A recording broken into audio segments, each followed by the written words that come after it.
Ikinalarma po ng Philippine Coast Guard ang presensya ng 4 na research ship ng China sa loob ng exclusive economic zone ng Pilipinas.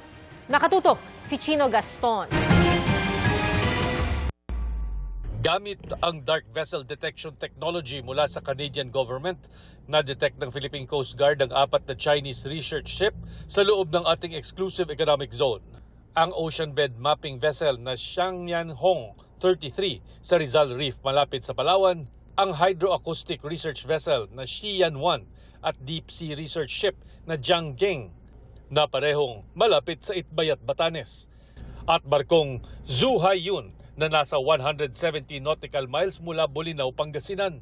Ikinababahala ng PCG ang barkong ito na isa raw drone mothership o may dalang mga underwater at aerial drone. This time around, 4 siya na sabay-sabay with different capabilities. Nagpadala na ang PCG ng mga barko at eroplano para obserbahan at itaboy ang mga barkong anilay hindi simpleng dumadaan lang sa EEZ.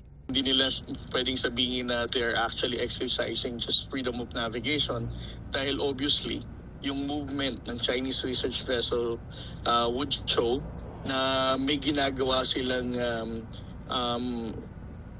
research, marine scientific research without the authority of the Philippine government.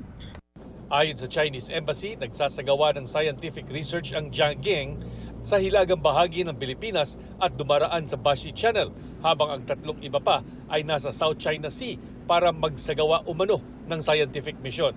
Git ng embahada, lahat ng aktibidad sa paglalayag at pananaliksik ng mga barkong ito ay alinsunod sa international law at mga kaukulang kasunduan, kaya't hindi raw dapat questionin. Bukod sa mga yan, ipinost ng security analyst na si Ray Powell na namataan din ang Chinese Navy reconnaissance vessel na may bow number 797 sa laot sa pagitan ng Bajo de Masinloc at mainland Luzon. Inuugnay ito ni Powell sa mangyayaring balikatan live fire exercises sa North Luzon. Bilang tugon kay Powell, pinuna ng Chinese Embassy ang paglahok ng 17,000 sundalo at paglahok ng Japan sa balikatan. Kung ganito raw ang itsura ng isang defensive exercise, ano pa raw kaya ang itsura kung may escalation o pag-igting ng tensyon? Kapayapaan at stability raw ang kailangan ng rehiyon at hindi block politics at paghahanda para sa komprontasyon.